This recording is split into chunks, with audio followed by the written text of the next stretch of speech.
I should not be looking at it anyway. So I moved forward. I went to the biggest authority, Central Pollution Control Board's website, and that's where I found this information, which is all the pollutants listed out and their concentrations. So I moved on to my research, and quickly I started to feel very lost in my research, because I made an attempt. I wanted to find out what is it that I'm putting my family through, and what I got did not make sense to me. Now at this point, as a business consultant, I thought to myself that we have very successfully in the environment industry have tuned out the most important stakeholder in the equation, which is the common man, by the means of how we represent what we know. So this is the flavor of all the information that is available today to public with all the research that we are doing. Either they are being presented as tables, which are non-intuitive, they don't make sense to a layman. They are represented as graphs of information that a layman won't really understand unless he's done a short or a long-term course on what each of the pollutants are and what is their meaning. The information I found was fairly scattered. The health advisory was really a government-style advisory. It didn't empower me in any way. So I just felt that, as a person from the environment industry, that we in no way are empowering the layman to use the information that we are collecting with so much of investment in monitoring and other things. Now here is what I consult with companies and I teach them to do, which is to not really focus so much on data, but the meaning of data. Because to a layman, the data has very little value, but the meaning of data has a lot of value. Now, I also think that with the total number of stations that we have today in Delhi, which are about 25 to 30, these stations are no way enough for us to be able to really understand the dispersal of how pollutants really disperse, across Delhi. The capture points, data capture points are really small. And today, people who can actually get funding into this zone and get government to really look at the zone and provide infrastructure for the monitoring bodies to create high quality data which can be served to public for their empowerment. All of that is not happening because somewhere we are losing touch with a layman and we are not able to make him feel the effects of what is happening for him. Now I question myself that what is of value to common man? What does a common man value? Of course, he does not value the benzene concentration captured at a certain time and date. So what does he value? So this is a non-exhaustive list that I came up with. And you can correct me, you can add on if you feel so. So for a common man, what will value is preventive information, which means that how can I avoid or mitigate the effects of exposure that I am likely to encounter? What is the maximum exposure time I have without causing any damage to my health? So if I stay in Dilshad Garden and I need to commute for a certain number of hours in a day, and if I have the information that this is the maximum exposure time that I have in a day at between a certain window that I can go out and come back, it will help me figure out my day or plan my day a little better. The other information which can be of value to a common man is after the fact information, which is how can I mitigate the effects of my exposure. So if I have been staying in Noida in Sector 28 for last 10 years, what is it that I have already put my family through and what can I do about it? What kind of damage I have already caused living in this area for last 5 years? There is no way I can get this information, and I feel that it is the responsibility of people who are in the industry, who are collecting data, to make this information relevant to a common man by somehow connecting the dots and giving him the information that he can use. I also feel it's about pollution forecast.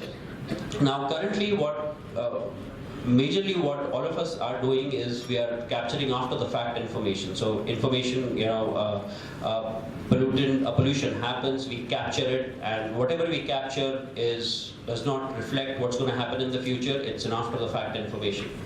I believe that pollution should be looked at more as weather, where forecasting matters. After the fact information has little value. I need that information so that I can plan my day and week around it. Now, friends, think about it like this. If you are a school, you have to take very small kids on a day trip. And if you had the information on which day of the week, of which month, and around what time is the best time for me to do that, it will really empower our teachers and people who organize such events to really mitigate the exposure to our children in schools or wherever all of this gets organized. What is the best and worst time for outdoor activity this week? Now, some of us would vouch that we all like to do some kind of an outdoor activity, maybe a walk in the morning or in the evening, or go for a run, not in the gym, not on the treadmill, but maybe outside, or maybe just want to go for a stroll in the park. And if I had the information that what is the right time for me to do that, I would consciously work around that to ensure that I've saved my family from as much of exposure as I can. What also will matter to a common man will be the pollution grading for places and for times. So a morning time, a red, green or yellow. If I, as a new recruit or somebody who's new, who has an opportunity to either pick up a job in Bangalore or in Delhi, and if I want to make a conscious decision that which of these places do I want to pick up from a long-term perspective, so that I can put up my family there and they can look at a 10-year period in that, then I should have information also on this for me to help make that decision.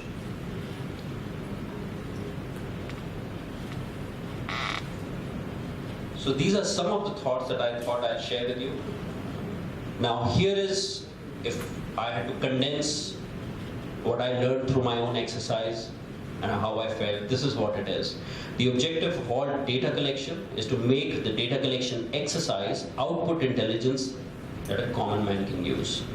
This, for me, if we are not able to fulfill this equation, then anything that we are doing is just for our academic fulfillment, really of no service with society. Now, I have taken it upon myself to build a system that can provide this information to all.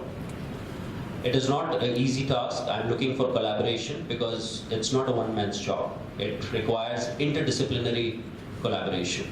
Here we need environment scientists who can help approximate the dispersal of pollutants in an area with only few data points that are available today. We need scientists who can find cheaper ways to measure pollutants. The current analyzers and other equipments are extremely costly for it to really go, for us to go hypergrid way and capture, to have data points in every small little locality.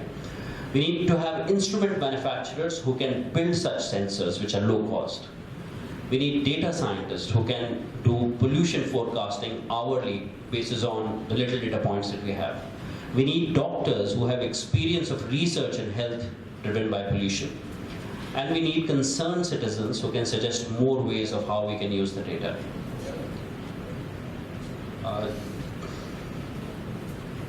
This is my email ID, friends. If any of you feel how I have felt in this little exercise and want to collaborate with me, please feel free to drop me a line.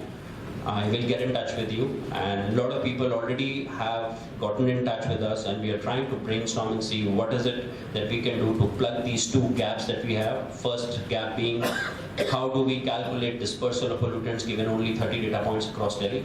And second, how do we maybe forecast pollution on an hourly basis the dispersal model that we have created. Now I'll share with you a working prototype, a demo prototype of the system that I'm currently working on with my team, and just to show you how we can take the data visualization effort to the next level.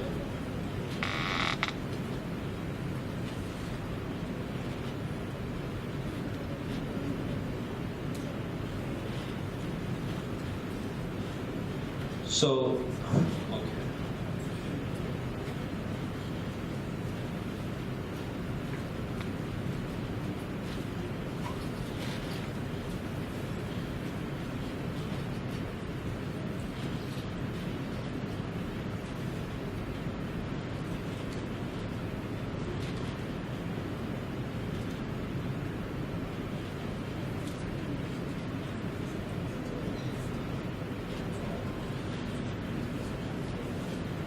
Okay friends, some technical glitch, I can't seem to get that running on this projector.